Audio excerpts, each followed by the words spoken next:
help me study this? Happy to. Let's start. What are mutations?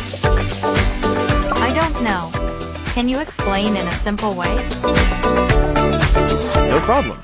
Imagine your body's instructions are all stored in this giant cookbook called DNA. Mutations are like typos in that cookbook. Cool. What causes mutations?